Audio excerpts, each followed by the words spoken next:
You are listening to Missed Apex Podcast. We live F1.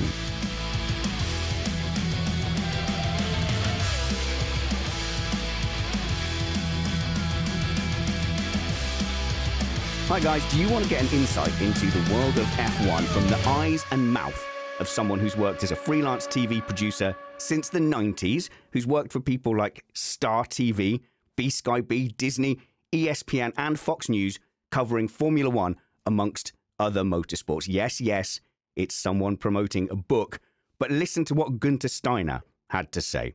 Gunther Steiner said, "It's, with no swears," he said, "it's a hilarious story of how a most unlikely character succeeded in our crazy world," and said it provides a unique perspective on the flying circus and how it really works. So get ready to buckle up and dive deep as we speak to Kris Henley, who is the mastermind behind the must-read book, Starting from the Back of the Grid. And today, he's here to give us a front-row ticket into the heart-pounding world of Formula One. Hello, Kris. Well, thank you for that beautiful introduction. Really, really appreciate it. Thank you. I wrote it down in advance. Firstly, for our listeners, Kris, let's establish then, what was your career? Who were you working for? What put you in the heart of Formula One? Well, I kind of got to Formula One by accident more than anything, which we talk about in the book, but it's written by myself and my brother, and it's the story of how I got to work in Formula One, behind the scenes of what's happening in Formula One, and a few stories for people that might not be, so up with what's happening. They might be coming to Formula One for the first time, and they're just little stories, because it's Formula One is such an incredible sport, and so many things have happened over the years, and it's an interesting place to be. I bet. I'm massively jealous. And one of the best bits in your book gave us this kind of real insight into not even the race itself, but like pre-race and post-race, when you're the person who has to bring that information to us. One of the things that struck me in the book was how little information you actually had. Like sometimes, like you didn't even know the result of the race, and you suddenly, right now I have to go and speak to Lando Norris. Well, yeah, I mean, obviously in Formula One, it depends what sort of team you're working with. There's sometimes you're working in a big team where everybody has their specific roles and you can concentrate on one thing. If you're working for a smaller team in Formula One, we mostly travel with three of us to all the races. We have a presenter, myself as the producer, and a cameraman. That's most of the races that we do. And in that format, you find yourself doing all sorts of things. So, you're not just sitting around telling people what to do. There's hardly any of that. It's more about problem solving than anything else. The 2021 race between Lewis and Max, the most watched race in the history of Formula One, I had to be the cameraman because our cameraman didn't make it because Right. he didn't have the right COVID what do you call it, the Vaccinations and the vaccination. Yeah.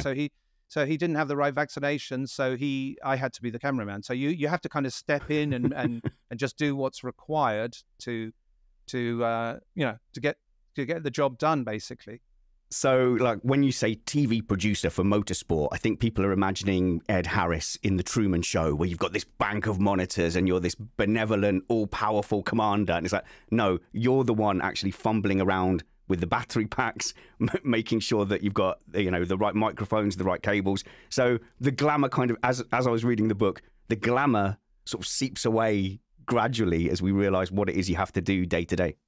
Yeah, of course. I mean, I've been in that position where you're sitting in front of all of the monitors, and you're sort of directing what's going to happen and what's going on to go onto screen. But as I say, with a smaller crew, I mean, you have the people that are back in the studio making a lot of the decisions as well. So you have to have a crew that can multitask, really. So sometimes you're editing. That's what you mentioned about going up to Lando Norris and not having the right question because you haven't seen the race, because you might be editing something while the race is going on, not actually see what's happened, and then something happens to the presenter who can't make it to the pen, so you have to go and cover in the pen. So you end up, you try to work your questions in order to be them as open as possible, so you don't make a complete tool of yourself. Excuse me, I'm not sure I can use that word. So you don't so you don't make a complete idiot of yourself. You have to sort of. We have Joe Saywood in this shed all the time, Kris. I think we'll be okay. Oh, But okay. I'm definitely familiar with this because I have a mild form of facial recognition problem. So it takes a long time for a face to burn into my mind's eye. So I'm also very used to when someone comes up and says, "Oh, hello," you've got kind of a very open thing. And you did a great description in your book about how you had a face that could cover all bases when suddenly coming upon a F1 driver. Yeah, exactly. So it's funny because one of the other Mariana from the Brazil TV, she sent me a couple of photos the other day looking at my sad face and my happy face as I was listening to the driver speak. So you have to. That's very interesting. Oh no, I have no idea what my next question is going to be. But that's just one aspect of the job. I mean, obviously, talking to the drivers, you have to do in a small crew because sometimes when the main presenter can't get there, you have to cover. But obviously, I don't want to make out that our channel is cowboys. It's just, the most important stuff, the presenters covering. Okay, well, one of the things I did really like about the book, starting from the back of the grid, is, like, are you sure you're not being too honest in this book? Because you detail an awful lot of your mistakes, whereas a lot of people in media tend to try and be very perfect, like the cat that falls off the fence and then gets up as if nothing happened. I mean, you've laid bare a CV of potential disasters. Yeah, I'm not sure whether I'm going to be working in television or in Formula One next year, that's for sure. But it kind of... the whole book started as an idea of, I was at Christmas with my brother and my mother. My mother wasn't very well at the time, and I was telling them some stories about Formula One, and somebody said, "You should write these down." And I said, well, I have been over the years writing down these various stories, but I haven't made the next step to actually decide to write a book about it. So my brother was like, well, I can help you with that. He's a lot older than me, and he went to Cambridge, very different personality. Oh. So we kind of worked really well together because what he could bring to the table, he wasn't so familiar with Formula One, but he brought a certain aspect to the table, and we managed to, get this project off the ground and write it. For me anyway, it was about getting it in my mum's hand because she wasn't very well at the time. But then she made this miraculous recovery, and I just got sent her with the book in her hand. So that was kind of like really why we wrote the book, or at least why I wrote it. I mean, I've always been trying to get published for many years, but it was more of a labor of love and trying to focus on the positive side of Formula One within the paddock, but making fun of myself. That's, really the idea. So, in answer to your question, yes, I definitely expose myself in many ways, but in the book, it's not just how I got into motor racing, how I got to Formula One. It's also about, things that have happened over the years, and just a little bit about the characters that are behind the scenes, because, there's some great characters in the paddock. Yeah, and I like like I said, when you're competing with the other TV crews, and like you see something like Martin Brundle's grid walk, and it does look really competitive. At times he'll like turn and he'll like snarl, and I'm expecting an Anchorman type scene where you have ESPN turn up with pitchforks versus Fox News. How competitive is that for real? Well, I mean, it's funny because nowadays, after COVID, actually, the pen, for example, where all the drivers come after qualifying and the race, it's quite chilled out now because of COVID, everybody had to be separated. So they did, and then Liberty came on board, and they made it so that it was much more organized, I would say. I mean, in Bernie Ecclestone's days, it was far more of a bun fight. I mean, you had to basically get in there and just grab whatever you could. I mean, people were elbowing you out the way and pushing you. I mean, I remember when I first went to Monaco for the first time in 1994, I think it was, and trying to get an interview with Schumacher, and just having no idea what it involved, and just being in this situation where I was just like, okay, Schumacher, we'll just do the interview over here. And everybody looked at me like, who the hell is this guy? He has no idea what he's doing. I mean, because... Hey, Mickey, come over here. Yeah, because I was like, well, we're in a tent, but there's a nicer view of the boats outside the tent. Can we just pop outside? And of course, they looked at me like I was insane. But that's the way it was, back in those days. It was crazy. I mean, any interview you wanted to get outside the garages or in any situation, it was always a fight. So you had to sort of latch on and lock onto the people that you knew were going to get the interviews, so you could piggyback them. You can, like for many, well, at least 2 seasons, I piggybacked the BBC because I knew that they were going to all the drivers were going to come to the BBC. So we would put our camera right by them. And of course, if you're the BBC, you're like, who are these people? One side was us and the other side was the Japanese channel. And we were all just trying to get the interviews. And of course, the questions would be asked, and you could ask questions at that point. But by the time all of the important questions being asked, it was impossible to think of something that sounded, intelligent. So you'd end up, you could either say, hi, how's your mum? Or you could just say nothing and just use the questions from the other channels. But as I say, nowadays it's a lot more chilled out, and it's a lot more easy to get the drivers. Okay, well, let's focus in on the drivers, because that's where the glamour is. So, like, if you say it's a little bit harder in the olden days, whereas now there's almost like a massive oversaturation of the drivers. So yeah. If you're on your Twitter feed, you see the drivers answering the same question 4 or 5 times with varying degrees of enthusiasm. And then at one point, you'll get the Lance Stroll answers where he kicked off recently in Qatar. Like, how much has that changed the characters themselves? Yeah, I mean, of course, now you've got it kind of split into the drivers have to come up to every channel. Oh, well, they're not every channel. So in the pen right now, you'll have 3 probably. So you'll have like we for example, over the last years I've been working for Spanish TV, ESPN, Spanish language, yeah. So we have the Spanish channel with us, and then we have Fox. So we split it between the 3 of us, and everybody's got 2 questions. So the first one will kick off and ask their questions, and because the driver's slightly looking at your camera, and sometimes you have to ask the same question again. So the drivers will have to answer the same questions even for those 3 people, and then go on to the next channel and ask their 3 questions, because everybody wants the driver, looking at them down the lens of the camera. It's a bit of a giveaway if they're talking like at a right angle, away and off in a different direction. But back in the early day, I mean, you were happy to get that. You'd sometimes get a shot of their ear. And the funny thing is, I don't think the viewer really cares too much what the angle is, to be honest. But it's just become that way. You want to get it all perfect. You want to have the driver looking at you and answering your questions and so forth. So, like, say, for example, a driver like Lewis Hamilton, I think you can tell, we can't see who's the other side of the camera, right? But you can tell when he's happy, and you can tell when he's relaxed, and when he doesn't really want to talk to that person. So that kind of relationship with a driver over, and no offense the way I say this, over many, many, many, many years for you, Kris, you must have had some drivers where you just go, I never clicked. Every time he saw my face, he went, oh, great, it's Henley. Yeah, of course. Well, of course. Well, Lewis is a good example, because I mean, he's a lovely guy, and he's he's never really been that bad to me. But I can remember in the early days.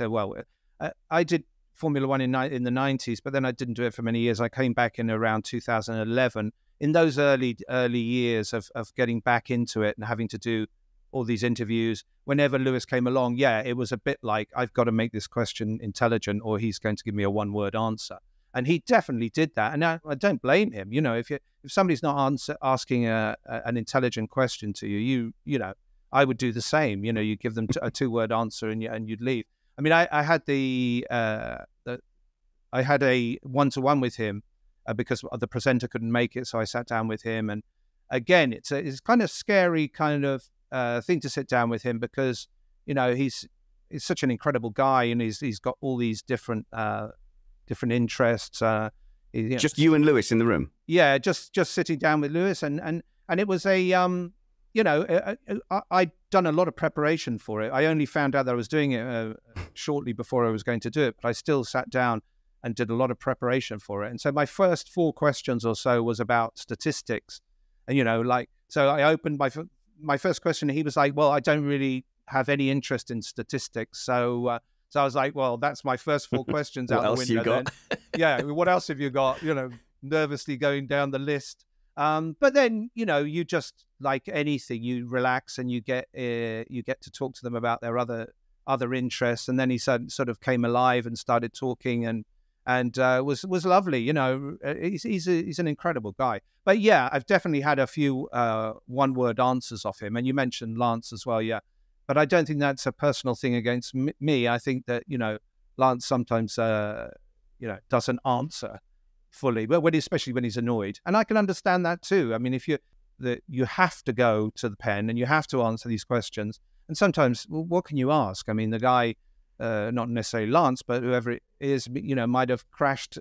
He just had his engineer tell him that he's an idiot, and the team boss is annoyed at him, and he's got to go in and deal with all that stuff. And you've got some idiot asking you a question of, about why he didn't do that corner better. I mean, it's understandable. I mean, these guys. Someone who's never stepped foot in a Grand Prix car or any kind of race car, but you have to ask. You have to go. How come you binned it into the wall, you dunce?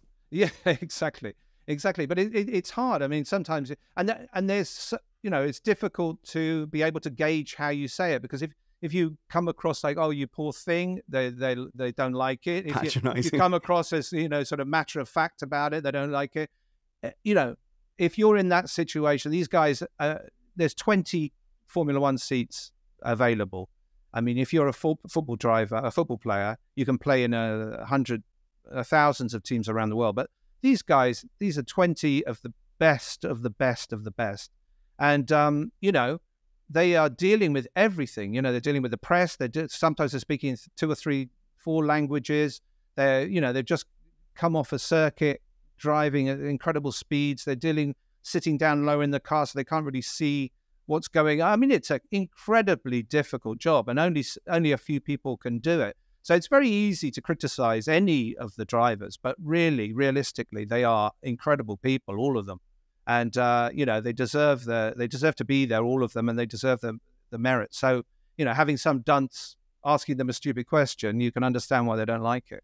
I really fear, like, if any of them listen to any podcasts, I really, really hope they don't, because, like, as an armchair pundit, you have to talk about the things that went right and wrong, but we have so little authority to be speaking on it. Yeah. And on top of that, when things go well, it's kind of boring. So all the talking points tend to be around when things go wrong.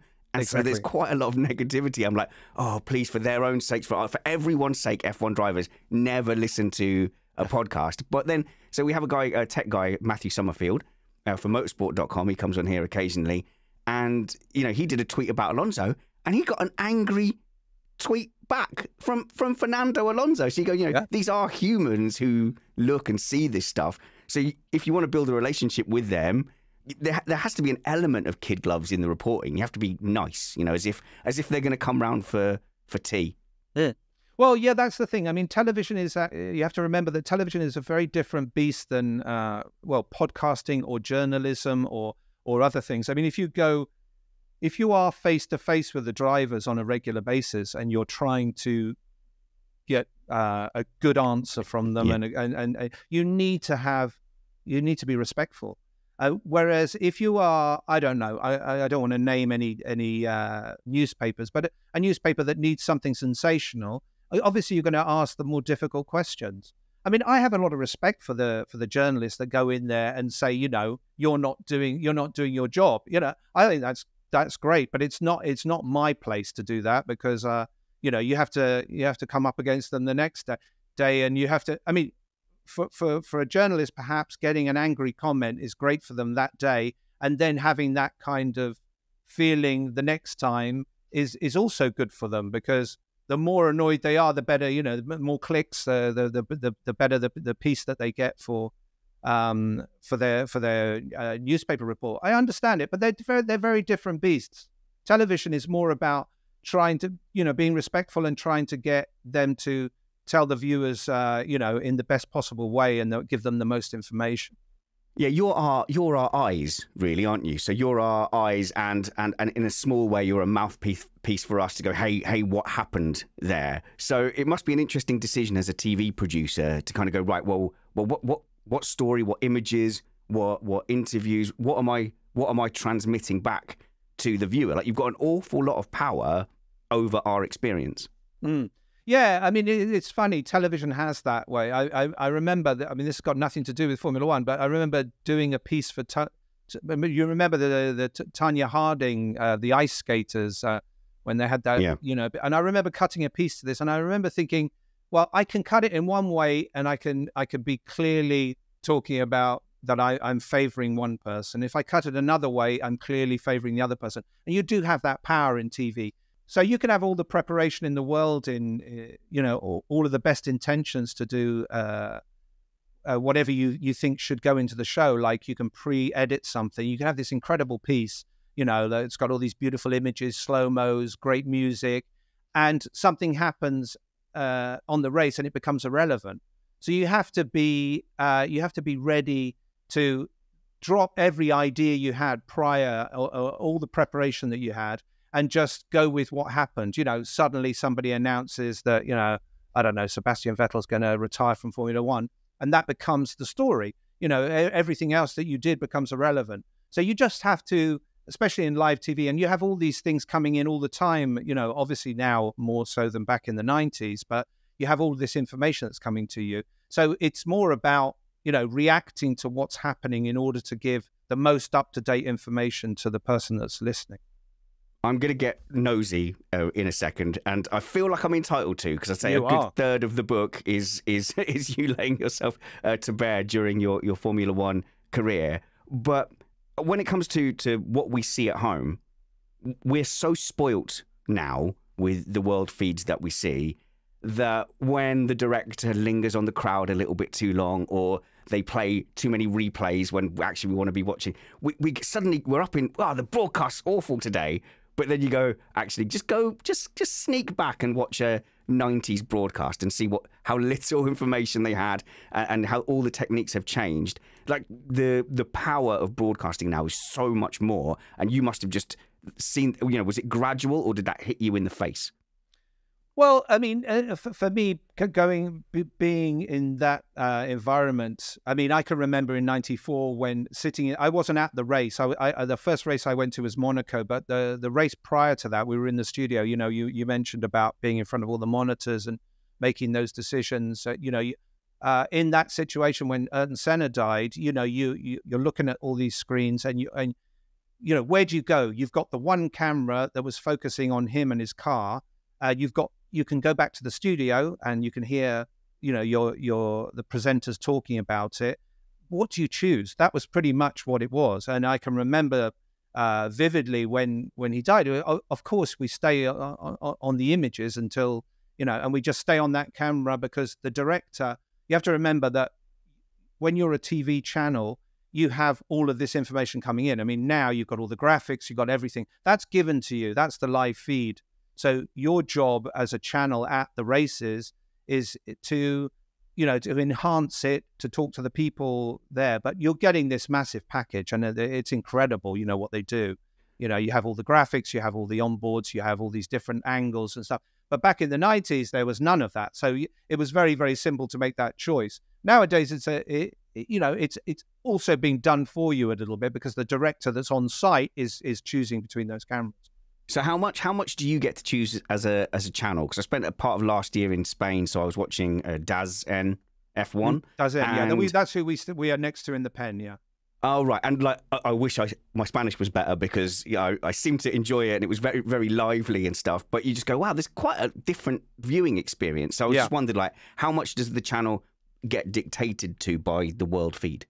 Well, and you used a great example, because, DAS N is interested in Alonso. I mean, obviously Sainz also, but Alonso is their go-to man. Everybody loves him. So they are obviously doing everything they can to give the information about Fernando.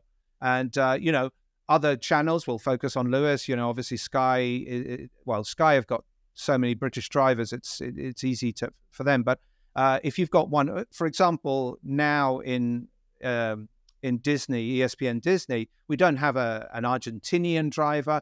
The closest we have is Checo Perez. Back in the day we had Maldonado. I mean, I remember having to do all these interviews with Maldonado because, as you say, maybe the rest of the world isn't interested, but for us it was a huge theme because he's a Latin. Well, you got to interview him early a lot, so that was convenient. You could get that interview done early and in the can, couldn't you? Most of the time. Exactly. Well, in 2012 we were in the pit. After he won in Barcelona in 2012, we were in the pits where we'd done Pastor. And we were doing Claire Williams in the pits. Everybody was celebrating, and then the whole of the pits, or the garage, caught fire. Yeah, it blew up. Yeah. And so there's a chapter in the book about that kind of angle. It comes later in the book. So but Pastor, he came to us first. When someone like that wins, obviously the first people he comes to in the pen is us, and whereas Lewis would go to Sky or the BBC. Sorry, I just need to clarify this for the British viewers and listeners. In other countries, you're allowed to support the home driver. It's only in Britain where it's a problem and we get yelled at for British bias. Ziggo doesn't worry about Dutch bias. Yeah. Does NF1 doesn't worry about Spanish bias. So that's quite an interesting one in itself. Yeah, no, totally. I mean, I've been in Buenos Aires now, in Argentina, for 25 years, more or less. And it's quite shocking to see people so biased.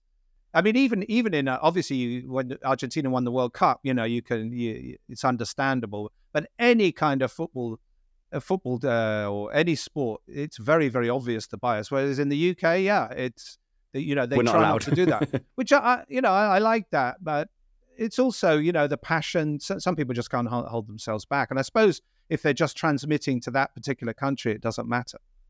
Yes, whereas I suppose for Sky it goes out to a lot of countries, so maybe they're under a bit more scrutiny with that. Right, yeah. I've kept you for longer than I said, and I'm just going to burst through and just risk annoying you. So this is what I love about the book. It's sandwiched your life experience in between then talking about like specific times and events within Formula One. But it really, in a lot of ways, it's about the main character, Kris, who I recognise quite a bit because it's just a young idiot with an idea in their brain, but not quite that final application. You never got that final cross in to follow your dream. So you took quite a diversion. So from starting from the back of the grid, you basically went from not doing particularly well in education. You did better than me because you got an actual grade. I was invited to leave at the same stage of education. So how did you end up from wandering nowhere, this quite elongated path around the world, to eventually coming into Formula One? Well, I mean, I knew I wanted to work in television from a very, very early age. I mean, I was once on the set of Bergerac, because I'm from Jersey, the Channel Islands, and I was looking around this kind of the scenario, and everything made sense to me. But in Jersey, unfortunately, there's only one position that you could go for in television at the time, and maybe it's the same now. I went for that job and I didn't get it. Somebody else got it who did pass their A-levels. And after that, I was like, well, where do I go from here? So I decided to just work in a bank for a year and just save up enough money to go traveling. And then that became exciting and fun, and, just ended up, 5 years passed. And then I was like, well, what about my career? Whoops, I think I have to try and do something to get back into television. So I went back to college at the late age of 24 or something. And so in that period, I started applying for the BBC, and everybody was like, well, it's way too late for you. Sorry about that. So, there's no chance you're getting into TV now because you're too old and you don't have any experience. So somebody suggested I went to Hong Kong. And so I went out to Hong Kong. So I got this phone call one day from this lovely woman called Sam, and she called me up and she said, you're the expert on Formula One, aren't you?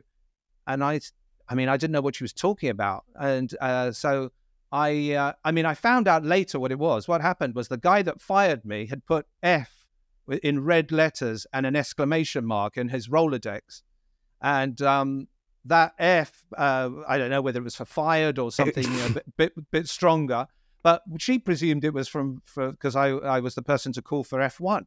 So she called me up, and I was like, yeah, that's me. I'm the expert of Formula One. So she took me in for an interview, and I got along really well with her. Obviously, this real story came out in the end, and I didn't deceive her, but that was the reason how I got back in, and that was the transition from nothing to a path on the way to the paddock. See, that's the universe, man. But when those opportunities come along, especially if you're like an outsider, these industries are so hard to break into. You just have to take them. I used to do like a bunch of karting commentary, but that came about from someone just making a mistake and going, "Oh, I've been told you're a race commentator," and I was just thinking, I just quit my engineering job, and I went, "Yes, I am." And they go, "Okay, well, we're offering this much. Can you turn up at Milton Keynes?" You go, "Yup." And you go, "Right, how do you do commentary?" And then you just have to like watch a bunch of commentary to see if you can do it.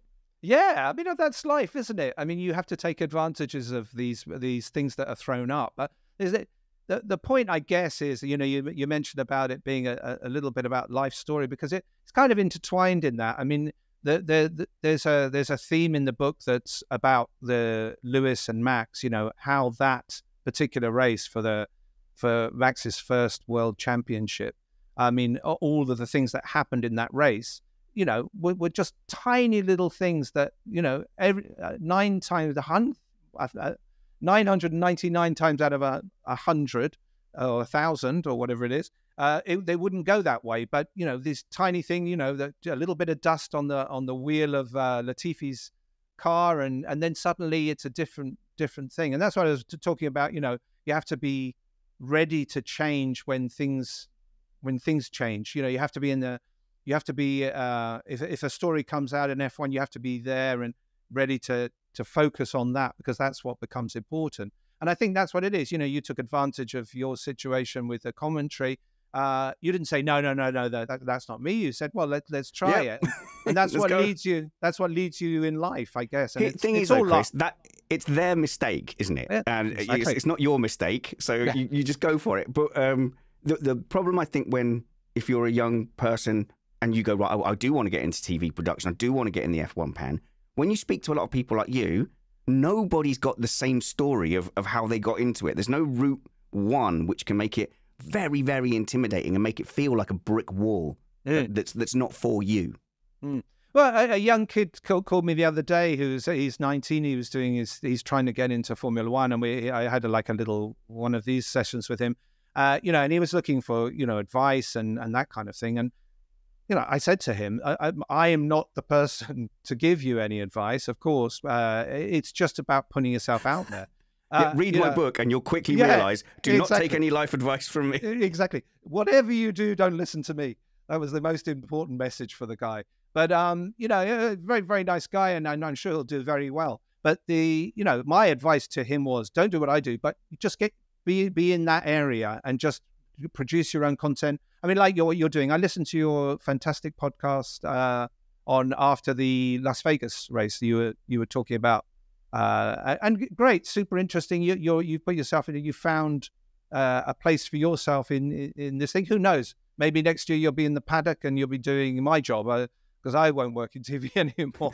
Not after everyone reads this, yeah. Yeah, exactly. No. I mean, I do what you're doing. That's what I would say to anybody. I mean, you look at your set. I mean, apart from the guy in the top right-hand corner, it looks lovely. Yeah. Looks lovely. Yeah. It's very professional, and carry on doing things like that. It's passion, isn't it? It's what you're interested in. So I've taken loads of your time, but we are here talking about the book. So the book is starting from the back of the grid, and that refers to you, Misadventures Inside Formula One's Flying Circus. I know people need to buy the book, but I'm going to ask you, can you tease us, what's your favourite story from that we should look out for? Well, I mean, it's kind of intertwined many, many different themes. So to pick one is difficult, but I'll probably go to the start of the book, which the book opens with me being the cameraman. With if you think I have no idea what I'm doing as a producer, I have even less as a cameraman. So it was coming to the most watched Formula One race in the history, with Max and Lewis both on the same points miraculously after the season ending race. And I was put into the position where I had to be the cameraman. And just before we were going to air, to put into perspective, we were going to air across all of Latin America, Spanish-speaking USA, apart from Brazil and Mexico. We were covering, well, actually Mexico at the time, because I was working for Fox as well. So they were all ready to see this thing. And I picked up the camera, and as I picked up the camera slid off the top of the tripod. And that's kind of where the book starts. Because my life flashed in front of me. It's like, well, this is the end of my career. It's all over now. And it kind of bookends, the book bookends that way. And we see what happens a little bit in the middle of the book and then at the end. But it's that kind of, feeling of, well, I got all this, I got this far, and it's all going to end this way. And then it tells the story, obviously, of what happened in that incredible race. Well, of course, we'll include a link in the show notes for this episode, and I believe Waterstones even stock it like in real life for people who like going outside. But how did you get Gunther Steiner then to write your foreword? What did it cost you? Did he extract some blood? Did he make you buy him a new door? No, well, I mean, obviously Gunther's such a lovely guy, and I mean, he's made, he's made really, and not single-handedly, but he was one of the big reasons why so many people came to Formula One, characters like him. I think he sort of, saw maybe in it that it's, it's coming from a humorous angle. And, he's always said that he thinks that Formula One needs more humor in it. So this is, so it kind of went hand in hand, and he'd written his own book, obviously. So he knows what it's like to write a book. So it just went together really, really well. I love it. I'm enjoying it. I'm about 2/5 of the way through, and I am not a reader. Ever since Netflix came along in general, I've abandoned books. But I love the way that you, the younger you, is really painted as a character that we're following through the book. And it's a bit of a spoiler speaking to you now, because I'm like, is this guy going to survive? And obviously, you have. So you're there. You're walking and you're talking. Kris, great. Good luck with your book. I hope we can bring you on at some time again to just talk about general stuff in F1, because you've got such a wealth of experience. But everybody go and buy the book, starting from the back of the grid, Misadventures Inside Formula One's Flying Circus. The title's too long, but thanks for your time, Kris Henley. Spanners, thank you so much for having me. I really appreciate it. It was lovely to meet you, man.